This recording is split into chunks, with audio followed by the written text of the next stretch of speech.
多肉出状态非常的漂亮，好多人都喜欢养它，但是刚刚开始接触养花，或者是没养过花，把多肉买回来养到家中，很容易就把多肉养死了。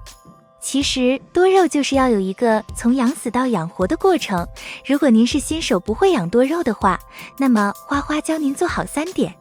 学会一多二少，叶片就能够变得肥嘟嘟，到时候烂根的机会就会大大的减小，就能够让它长得非常的好，远离烂根。大家好，这里是花花世界的频道，本期教新手怎么养护多肉植物。那么闲话少说，一起来跟花花看看是哪3点吧。1. 少浇水。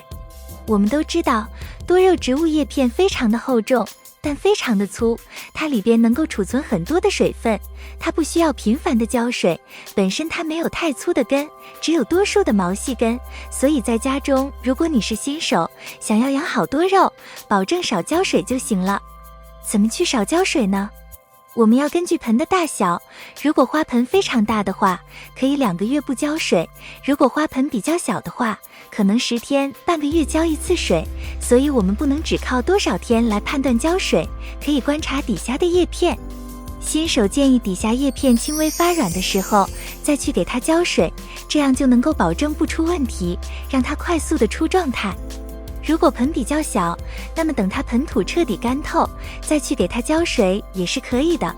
平时懒一点，少浇点水，反而会把多肉养得非常好。2. 多通风。多肉植物为什么会黑浮？为什么会化水？甚至出现烂根的情况，主要原因就是我们养护的环境通风不好所导致的。所以在家中养护一定要勤通风，通风好了，放到外面淋雨都有可能死不掉，所以要经常开窗通风。如果冬天外边温度低，害怕开窗冻坏多肉，可以浇完水以后，加个电风扇吹上几个小时，这样盆土表面的水分会快速挥发掉，使土壤表面处于一个湿润的状态，而这个状态则是肉喜欢的状态。3. 多见光。多肉植物是一种典型的强阳性的花卉，除了一些特殊的品种外，大部分多肉植物夏天的时候也要见光，只需要适当做好遮光就可以。所以在家中养多肉，多见光是必不可少的，光照充足能够有效地防止土长，也能促进光合作用，让它的根系长得更好。因为光合作用以后，多肉会制造一定的养分，养分随着叶片回到主干里，然后流到根系上，根系生长好了，再去吸收盆土中的养分，促使多肉长更多的新芽新叶。如果室内缺光的话，最好放到光照相对充足的地方，或者是给它加个补光灯，这样就能够有效地防止土长，而且能够让它快速上色出状态。